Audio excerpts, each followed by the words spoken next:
What's up guys, my name is Fran and welcome back to the channel. This channel is all about cinematography, videography, making better YouTube videos and everything in between. So if you're into that kind of thing, consider subscribing.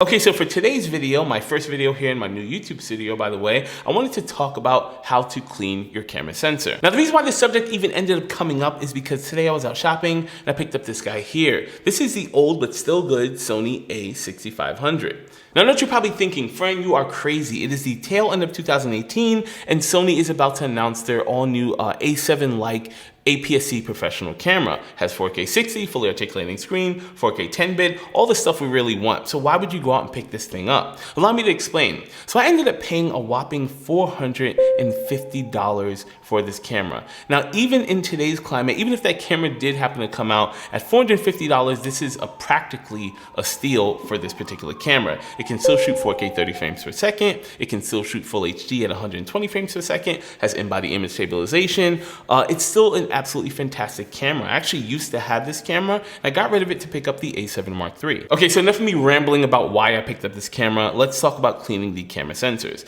Now, the interesting thing about when I picked up this camera is actually the fact that it came with no accessories, no battery, no USB cable. I don't need any of that stuff. It came with the lens cap. However, when you actually look under here and we look at the actual camera sensor, see if I can get this in focus. If the light hits it just right, you can probably see there is a big fingerprint on it, as well as some dust. It doesn't seem like there's any scratches on the sensor, so it doesn't seem like the sensor is damaged, but it definitely does have some artifacts on it. And what we want to do is we want to clean off the camera sensor. Now, it probably goes without saying, but a dirty sensor means a dirty image. Your camera sensor is probably the most important part of your camera, and you want to make sure that there's no artifacts on it because that will follow in all of your images. It's easy to fix in pictures, but it's not easy to fix in video, so we want to make sure that it's free of debris and it gives us a nice and clear image. Since your camera sensor is so delicate and extra sensitive, we don't want to clean it like we would clean a pair of glasses. So we don't want to use one of these like soft cloths or even any of those microfiber cloths. We want to actually use special utilities for it. I'm going to tell you guys exactly what you're going to need. So not everything here is necessary, but a lot of things I do recommend.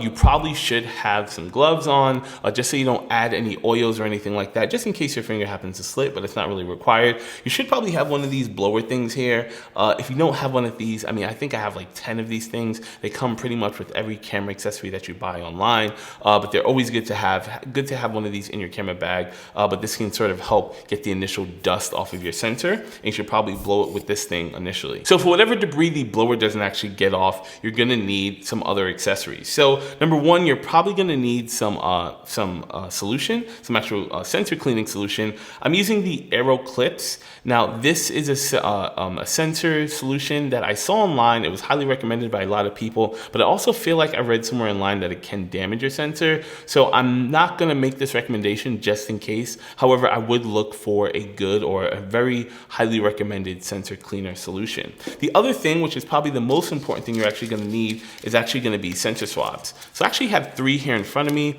I have one for micro four thirds, one for full frame, and one for APS-C. Now the reason why you're gonna actually be using these sensor swabs in different sizes, this is obviously gonna depend on what type of camera sensor you're cleaning. That is because when you actually clean your sensor, you're gonna put the solution on one side, and you're gonna swipe that wet side, then you're gonna dry it off with the other side.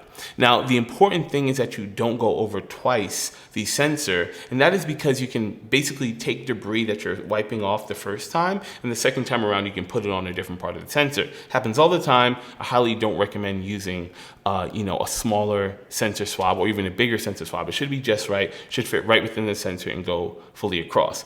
By the way, in this video of my demonstration of cleaning it, I am going to use a sensor swab that is smaller, but do as I say, not as I do. Okay, so first thing first is you're going to take the sensor swab out of the actual packaging. And on one side of the sensor swab, you're actually going to put the sensor cleaning solution on it. You're going to proceed to swipe either left to right, right to left, whichever you prefer, but for me, I generally go left to right. You're going to do one full swipe. Then what you're going to do is you're going to take the sensor swab, you're going to flip it, and then you're going to repeat the exact same thing. So the first swipe actually picks up dirt, debris, and dust, and then the second one actually dries off the sensor solution to make sure none of it is left on your actual sensor, because that can also show up in your image. And that's it, quick and simple. Your sensor is now clean. Now, a good way to check and see if your sensor is dirty, you can do this before you do your sensor cleaning and even after, or to make sure that nothing is actually left. What you're gonna do is you're gonna take your camera and you are actually going to stop it all the way up. So you're gonna bring it to its highest aperture for this particular lens. I believe it's around 22 or 21. But what you're gonna do is you're gonna bring that aperture number way, way high. Then what you're gonna do is bump the ISO, then take your camera and aim it at a white surface.